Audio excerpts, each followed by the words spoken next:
Harry Potter and the Chamber of Secrets, Chapter 18, Dobby's Reward. For a moment there was silence as Harry, Ron, Ginny, and Lockhart stood in the doorway, covered in muck and slime and, in Harry's case, blood.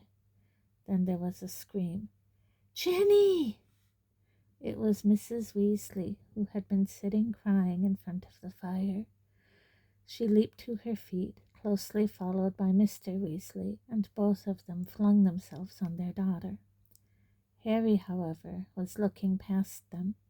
Professor Dumbledore was standing by the mantelpiece, beaming, next to Professor McGonagall, who was taking great, steadying gasps, clutching her chest. Fox went whooshing past Harry's ear and settled on Dumbledore's shoulder, just as Harry found himself and Ron being swept into Mrs. Weasley's tight embrace. "You saved her! You saved her! How did you do it?" "I think we'd all like to know that," said Professor McGonagall weakly. Mrs. Weasley let go of Harry, who hesitated for a moment, then walked over to the desk and laid upon it the sorting hat, the ruby-encrusted sword, and what remained of Riddle's diary. Then he started telling them everything. For nearly a quarter of an hour he spoke into the rapt silence. He told them about hearing the disembodied voice, how Hermione had finally realized that he was hearing a basilisk in the pipes, how he and Ron had followed the spiders into the forest, that Aragog had told them where the last victim of the basilisk had died, how he had guessed that Moaning Myrtle had been the victim, and that the entrance to the Chamber of Secrets might be in her bathroom. "Very well," Professor McGonagall prompted him as he paused.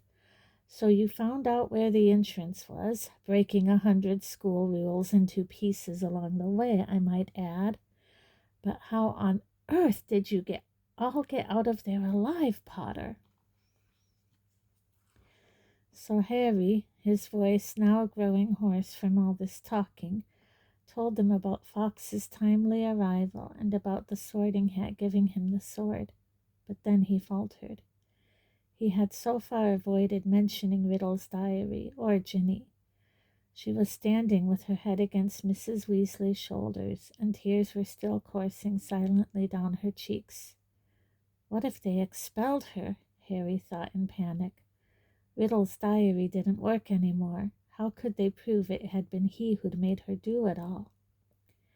Instinctively, Harry looked at Dumbledore, who smiled faintly, the firelight glancing off his half-moon spectacles. "What interests me most," said Dumbledore gently, "is how Lord Voldemort managed to enchant Ginny when my sources tell me he is currently in hiding in the forests of Albania." Relief, warm, sweeping, glorious relief swept over Harry. "What's that?" said Mr. Weasley in a stunned voice. "You know who? And enchant Ginny? But Ginny's not. Ginny hasn't been, has she?" "It was this diary," said Harry quickly, picking it up and showing it to Dumbledore. "Riddle wrote in it when he was 16. Dumbledore took the diary from Harry and peered keenly down his long, crooked nose at its burnt and soggy pages. "Brilliant," he said softly. Of course he was probably the most brilliant student Hogwarts has ever seen. He turned around to the Weasleys, who were looking utterly bewildered. "Very few people know that Lord Voldemort was once called Tom Riddle. I taught him myself 50 years ago at Hogwarts.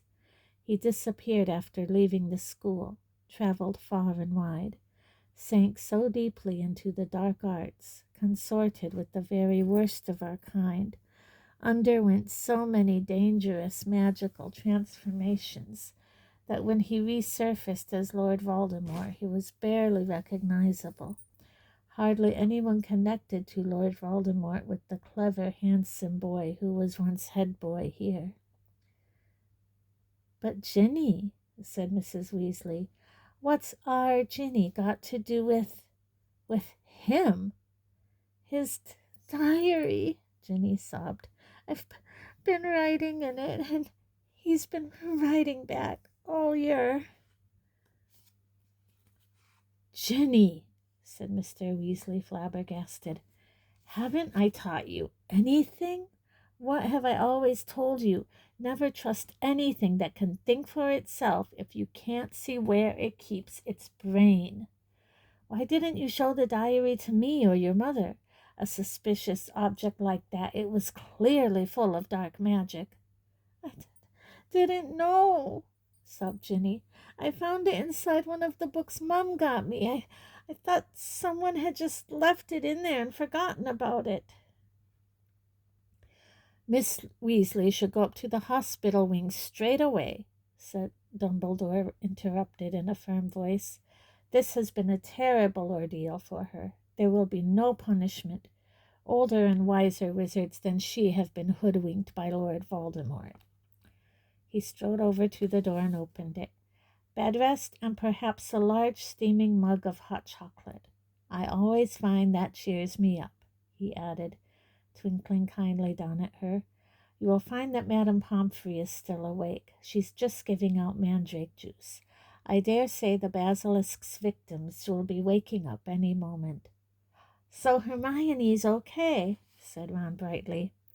There has been no lasting harm done, said Dumbledore. Mrs. Weasley led Ginny out, and Mr. Weasley followed, still looking deeply shaken. You know, Minerva, Professor Dumbledore said thoughtfully to Professor McGonagall, I think all this merits a good feast. Might I ask you to go and alert the kitchens? Right, said Professor McGonagall crisply, also moving to the door. I'll leave you to deal with Potter and Weasley, shall I? Certainly, said Dumbledore.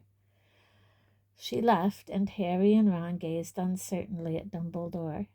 What exactly had Professor McGonagall meant? Deal with them.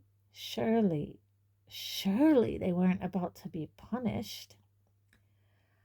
I seem to remember telling you both that I would have to expel you if you broke any more school rules, said Dumbledore. Ron opened his mouth in horror. Which goes to show that the best of us must sometimes eat our words, Dumbledore went on, smiling. You will both receive special awards for services to the school and, let me see, yes, I think 200 points apiece for Gryffindor. Ron went as brightly pink as Lockhart's Valentine flowers and closed his mouth again. But one of us seems to be keeping mightily quiet about his part in this dangerous adventure, Dumbledore added. Why so modest, Gilderoy? Harry gave a start. He had completely forgotten about Lockhart. He turned and saw that Lockhart was standing in a corner of the room, still wearing his vague smile. When Dumbledore addressed him, Lockhart looked over his shoulder to see who he was talking to. Professor Dumbledore, Ron said quickly. There was an accident down in the Chamber of Secrets. Professor Lockhart. Am I a professor? Said Lockhart in mild surprise. Goodness, I expect I was hopeless, was I? He tried to do a memory charm and the wand backfired, Ron explained quietly to Dumbledore. Dear me, said Dumbledore, shaking his head, his long silver mustache quivering. Impaled upon your own sword, Gilderoy. Sword? Said Lockhart dimly. Haven't got a sword. That boy has, though, he pointed at Harry. He'll lend you one. Would you mind taking Professor Lockhart up to the hospital wing, too? Dumbledore said to Ron. I'd like a few more words with Harry. Lockhart ambled out. Ron cast a curious look back at Dumbledore and Harry as he closed the door. Dumbledore crossed to one of the chairs by the fire. Sit down, Harry, he said, and Harry sat, feeling unaccountably nervous. First of all, Harry, I want to thank you, said Dumbledore, eyes twinkling again. You must have shown me real loyalty down in the chamber. Nothing but that could have called Fawkes to you. He stroked the phoenix, which had fluttered down onto his knee. Harry grinned awkwardly as Dumbledore watched him. And so you met Tom Riddle, said Dumbledore thoughtfully. I imagine he was most interested in you. Suddenly, something that was nagging at Harry came tumbling out of his mouth. Professor Dumbledore, Riddle said I'm like him. Strange likenesses, he said. Did he now? Said Dumbledore, looking thoughtfully under his thick silver eyebrows at Harry. And what do you think, Harry?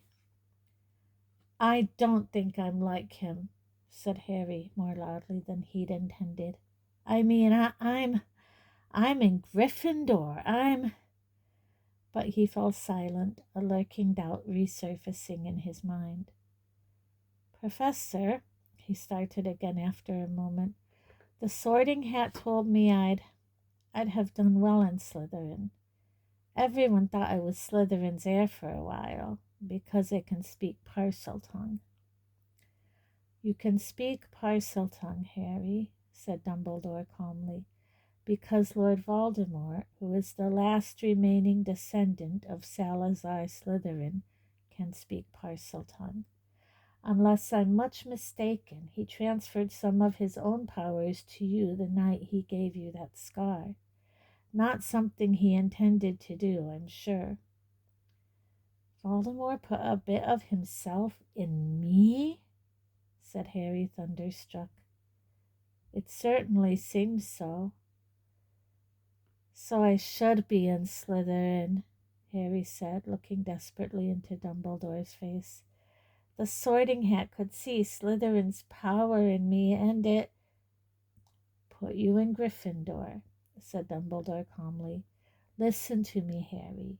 You happen to have many qualities Salazar Slytherin prized in his hand-picked students.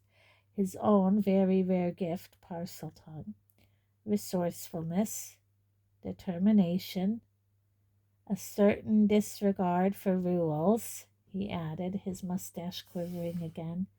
Yet the Sorting Hat placed you in Gryffindor. You know why that was. Think. It only put me in Gryffindor, said Harry in a defeated voice, because I asked not to go in Slytherin. Exactly, said Dumbledore, beaming once more, which makes you very different from Tom Riddle. It is our choices, Harry, that show what we truly are, far more than our abilities. Harry sat motionless in his chair, stunned. If you want proof, Harry, that you belong in Gryffindor, I suggest you look more closely at this. Dumbledore reached across to Professor McGonagall's desk, picked up the blood-stained silver sword, and handed it to Harry. Dully, Harry turned it over, the rubies blazing in the firelight, and then he saw the name engraved just below the hilt. Godric Gryffindor. Only a true Gryffindor could have pulled that out of the hat, Harry, said Dumbledore simply. For a minute neither of them spoke. Then Dumbledore pulled open one of the drawers in Professor McGonagall's desk and took out a quill and a bottle of ink. What you need, Harry, is some food and sleep. I suggest you go down to the feast while I write to Azkaban. We need our gamekeeper back. And I must draft an advertisement for the Daily Prophet, too, he added thoughtfully. We'll be needing a new defense against the dark arts teacher. Dear me, we do seem to run through them, don't we? Harry got up and crossed to the door. He had just reached for the handle, however, when the door burst open so violently that it bounced back off the wall. Lucius Malfoy stood there, fury in his face, and cowering under his arm, heavily wrapped in bandages, was Dobby. Good evening, Lucius, said Dumbledore pleasantly. Mr. Malfoy almost knocked Harry over as he swept into the room. Dobby went scurrying in after him, crouching at the hem of his cloak, a look of abject terror on his face. "So," said Lucius Malfoy, his cold eyes fixed on Dumbledore, "you've come back. The governor suspended you, but you still saw fit to return to Hogwarts." "Well, you see, Lucius," said Dumbledore, smiling serenely, "the other 11 governors contacted me today. It was something like being caught in a hailstorm of owls, to tell the truth. They'd heard that Arthur Weasley's daughter had been killed and wanted me back here at once. They seemed to think I was the best man for the job after all. Very strange tales they told me, too. Several of them seemed to think that you had threatened to curse their families if they didn't agree to suspend me in the first place." Mr. Malfoy went even paler than usual, but his eyes were still slits of fury. "So, have you stopped the attacks yet?" he sneered. "Have you caught the culprit?" "We have," said Dumbledore with a smile. "Well," said Mr. Malfoy sharply, "who is it?" "The same person as last time, Lucius," said Dumbledore. "But this time Lord Voldemort was acting through somebody else, by means of this diary." He held up the small black book with the large hole through the center, watching Mr. Malfoy closely. Harry, however, was watching Dobby. The elf was doing something very odd. His great eyes fixed meaningfully on Harry. He kept pointing at the diary, then at Malfoy, and then hitting himself hard on the head with his fist.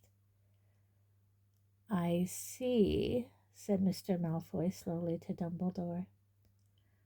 "A clever plan," said Dumbledore in a level voice, still staring Mr. Malfoy straight in the eye. "Because if Harry here," Mr. Malfoy shot Harry a swift, sharp look, "and his friend Ron hadn't discovered this book, why, Ginny Weasley might have taken all the blame. No one would ever have been able to prove she hadn't acted of her own free will." Mr. Malfoy said nothing. His face was suddenly mask-like. "And imagine," Dumbledore went on, "what might have happened then. The Weasleys are one of our most prominent pure-blood families. Imagine the effect on Arthur Weasley and his Muggle Protection Act if his own daughter was discovering, attacking, and killing Muggle-borns. Very fortunate the diary was discovered and Riddle's memories wiped from it. Who knows what the consequences might have been otherwise?" Mr. Malfoy forced himself to speak. "Very fortunate," he said stiffly. And still, behind his back, Dobby was pointing, first to the diary, then to Lucius Malfoy, then punching himself in the head. And Dobby suddenly understood. He nodded at Dobby, and Dobby backed into a corner, now twisting his ears in punishment. "Don't you want to know how Ginny got hold of that diary, Mr. Malfoy?" said Harry. Lucius Malfoy rounded on him. "How should I know how the stupid little girl got hold of it?" he said. "Because you gave it to her," said Harry, "in Flourish and Blots. You picked up her old Transfiguration book and slipped the diary inside it, didn't you?" He saw Mr. Malfoy's white hands clench and unclench. "Prove it," he hissed. "Oh, no one will be able to do that," said Dumbledore, smiling at Harry. "Not now Riddle has vanished from the book. On the other hand, I would advise you, Lucius, not to go giving out any more of Lord Voldemort's old school things. If any more of them find their way into innocent hands, I think Arthur Weasley, for one, will make sure they are traced back to you." Lucius Malfoy stood for a moment and Harry distinctly saw his right hand twitch, as though he was longing to reach for his wand. Instead, he turned to his house elf. "We are going, Dobby." He wrenched open the door, and as the elf came hurrying up to him, he kicked him right through it. They could hear Dobby squealing with pain all the way along the corridor. Harry stood for a moment thinking hard. Then it came to him. "Professor Dumbledore," he said hurriedly, "can I give that diary back to Mr. Malfoy, please?" "Certainly, Harry," said Dumbledore calmly. "But hurry. The feast, remember." Harry grabbed the diary and dashed out of the office. He could hear Dobby's squeals of pain receding around the corner. Quickly, wondering if this plan could possibly work, Harry took off one of his shoes, pulled off his slimy, filthy sock, and stuffed the diary into it. Then he ran down the dark corridor. He caught up with them at the top of the stairs. "Mr. Malfoy," he gasped, skidding to a halt, "I've got something for you." And he forced the smelly sock into Lucius Malfoy's hand. "What the?" Mr. Malfoy ripped the sock off the diary, threw it aside, then looked furiously from the ruined book to Harry. "You'll meet the same sticky end as your parents one of these days, Harry Potter," he said softly. "They were meddlesome fools, too." He turned to go. "Come, Dobby." "I said come." But Dobby didn't move. He was holding up Harry's disgusting, slimy sock and looking at it as though it were a priceless treasure. "Master has given Dobby a sock," said the elf in wonderment. "Master gave it to Dobby." "What's that?" spat Mr. Malfoy. "What did you say?" "Dobby has a sock," said Dobby in disbelief. "Master threw it, and Dobby caught it, and Dobby is free." Lucius Malfoy stood frozen, staring at the elf. Then he lunged at Harry. "You've lost me my servant, boy." But Dobby shouted, "You shall not harm Harry Potter." There was a loud bang, and Mr. Malfoy was thrown backwards. He crashed down the stairs 3 at a time, landing in a crumpled heap on the landing below. He got up, his face livid, and pulled out his wand. But Dobby raised a long, threatening finger. "You shall go now," he said fiercely, pointing down at Mr. Malfoy. "You shall not touch Harry Potter. You shall go now." Lucius Malfoy had no choice. With a last incensed stare at the pair of them, he swung his cloak around him and hurried out of sight. "Harry Potter freed Dobby," said the elf shrilly, gazing up at Harry, moonlight from the nearest window reflected in his orb-like eyes. "Harry Potter set Dobby free." "Least I could do, Dobby," said Harry, grinning. "Just promise never to try and save my life again." The elf's ugly brown face split suddenly into a wide, toothy smile. "I've just got one question, Dobby," said Harry as Dobby pulled on Harry's sock with shaking hands. "You told me all this had nothing to do with He Who Must Not Be Named, remember? Well, it was a clue, sir," said Dobby, his eyes widening as though this was obvious. "Dobby was giving you a clue. The Dark Lord, before he changed his name, could be freely named, you see?" "Right," said Harry weakly. "Well, I'd better go. There's a feast, and my friend Hermione should be awake by now." Dobby threw his arms around Harry's middle and hugged him. "Harry Potter is greater by far than Dobby knew," he sobbed. "Farewell, Harry Potter." And with a final loud crack, Dobby disappeared. Harry had been to several Hogwarts feasts, but never one quite like this. Everybody was in their pajamas, and the celebrations lasted all night. Harry didn't know whether the best bit was Hermione running towards him screaming, "You solved it! You solved it!" or Justin hurrying over from the Hufflepuff table to wring his hand and apologize endlessly for suspecting him, or Hagrid turning up at 3:30, cuffing Harry and Ron so hard on the shoulders that they were knocked into their plates of trifle, or his and Ron's 400 points securing Gryffindor the House Cup for the second year running, or Professor McGonagall standing up to tell them all that the exams had been cancelled as a school treat. "Oh, no," said Hermione. Or Dumbledore announcing that, unfortunately, Professor Lockhart would be unable to return next year, owing to the fact that he needed to go away and get his memory back. Quite a few of the teachers joined in the cheering that greeted this news. "Shame," said Ron, helping himself to a jam donut. "He was starting to grow on me." The rest of the summer term passed in a haze of blazing sunshine. Hogwarts was back to normal, with only a few small differences. Defense against the dark arts classes were cancelled, but we've had plenty of practice at that anyway, Ron told a disgruntled Hermione, and Lucius Malfoy had been sacked as a school governor. Draco was no longer strutting around the school as though he owned the place. On the contrary, he looked resentful and sulky. On the other hand, Ginny Weasley was perfectly happy again. Too soon it was time for the journey home on the Hogwarts Express.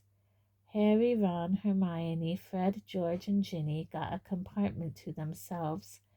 They made the most of the last few hours in which they were allowed to do magic before the holidays. They played Exploding Snap, set off the very last of Fred and George's filibuster fireworks, and practiced disarming each other by magic. Harry was getting very good at it. They were almost at King's Cross when Harry remembered something. "Ginny, what did you see Percy doing that he didn't want you to tell anyone?" "Oh, that," said Ginny, giggling. "Well, Percy's got a girlfriend." Fred dropped a stack of books on George's head. "What?" "It's that Ravenclaw prefect Penelope Clearwater," said Ginny. "That's who he was writing to all last summer. He's been meeting her all over the school in secret. I walked in on them kissing in an empty classroom one day. He was so upset when she was, attacked. You won't tease him, will you?" she added anxiously. "Wouldn't dream of it," said Fred, who was looking at this as if his birthday had come early. "Definitely not," said George, sniggering. The Hogwarts Express slowed and finally stopped. Harry pulled out his quill and a bit of parchment and turned to Ron and Hermione. "This is called a telephone number," he told Ron, scribbling it twice, tearing the parchment in two and handing it to them. "I told your dad how to use a telephone last summer. He'll know. Call me at the Dursleys, okay? I can't stand another 2 months with only Dudley to talk to." "Your aunt and uncle will be proud, though, won't they?" said Hermione as they got off the train and joined the crowd thronging towards the enchanted barrier. "When they hear what you did this year?" "Proud?" said Harry. "Are you mad? All those times I could have died and I didn't manage it. They'll be furious." And together they walked back through the gateway to the Muggle world.